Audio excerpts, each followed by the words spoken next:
Mathématiques, leçon 8, classe de 6e, les nombres relatifs. Initiation.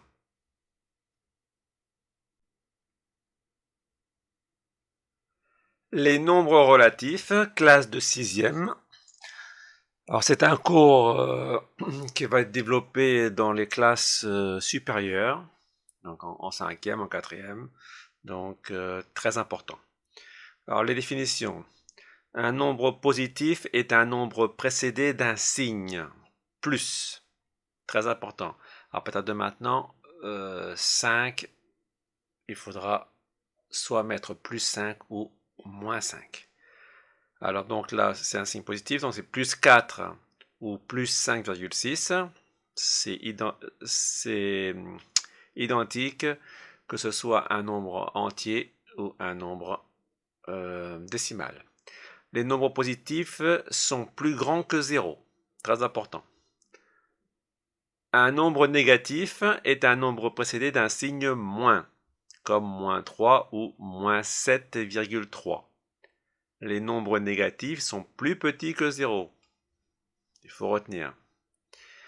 À noter, le signe plus n'est pas toujours utile. Par exemple, plus 7, on peut dire que on peut dire 7. Plus 5,6, on peut dire 5,6.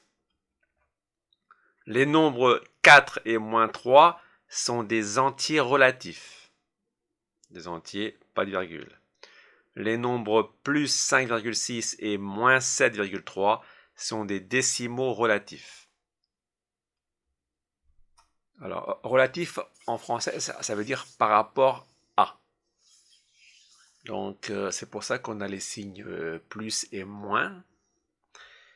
Je vais vous donner un exemple pour comprendre. Imaginons que vous ayez 10 euros. Vous en prêtez 3. Donc, c'est moins 3. Il vous en reste 7.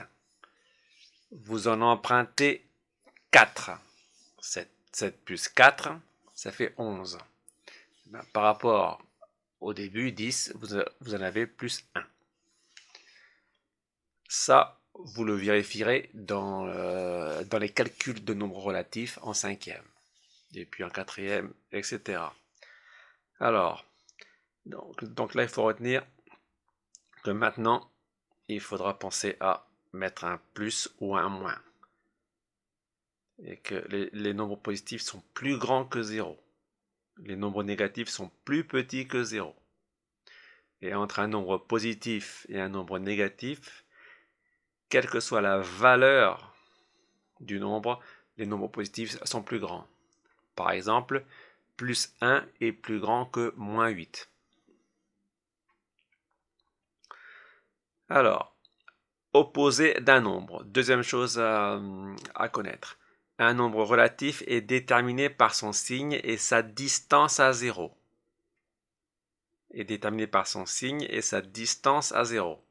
Deux nombres sont opposés s'ils sont de signes contraires et si leur distance à 0 est la même. En nombre, cela donne moins 7 est l'opposé de plus 7. Moins 3 est l'opposé de plus 3. Alors là, il y a un axe. Là, il y a l'origine, 0. Donc, la distance à 0, c'est 3,5 cm. 3,5 cm. Là, si on mettait une lettre A, et là B, A est l'opposé de B, puisque la distance est la même.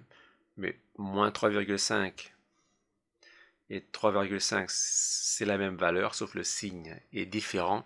Donc, on peut dire que moins 3,5 est l'opposé de 3,5. Donc, ça, c'est la deuxième chose à retenir. Enfin, troisième chose, lire et placer un point sur une droite graduée. Alors, une droite graduée ou axe aussi est une droite sur laquelle on a choisi une origine, O, et une unité de longueur OI. OI, l'unité de longueur, ça veut dire qu'il y aura toujours les mêmes écarts. Donc là, si ça fait 1 cm, entre 1 et le 2, il y aura 1 cm, entre le 2 et le 3, il y aura 1 cm. Un point d'une droite graduée est repéré à l'aide d'un nombre relatif. Oui, parce qu'il y a les nombres négatifs de ce côté et les nombres positifs de ce côté. S'il n'y avait pas le signe, il serait que d'un seul côté. Appelez son abscisse. Alors, un point d'une droite graduée est repéré à l'aide d'un nombre relatif appelé son abscisse. Alors, le point B a pour abscisse ici 1, 2, donc là c'est bien 3. Le point B a pour abscisse 3. Le point A a pour abscisse moins 1, moins 2, moins 3, moins 3,5. Voilà, donc là les termes et le vocabulaire sont aussi importants. Retenez origine, unité, longueur OI et abscisse. L'abscisse du point A, c'est moins 3,5. L'abscisse du point B, c'est 3. Voilà pour cette leçon, c'est le début, c'est l'initiation au nombre relatif. C'est un cours qui va être très important plus tard puisqu'il y aura les calculs et là il faudra être très attentif. Mais pour l'instant retenez ces trois choses importantes concernant les axes, les droites graduées, la position des nombres négatifs, des nombres positifs par rapport à l'origine et bien sûr les signes plus et moins. Et les petites particularités comme ne pas mettre le signe plus dans certaines occasions. Voilà, c'est fini.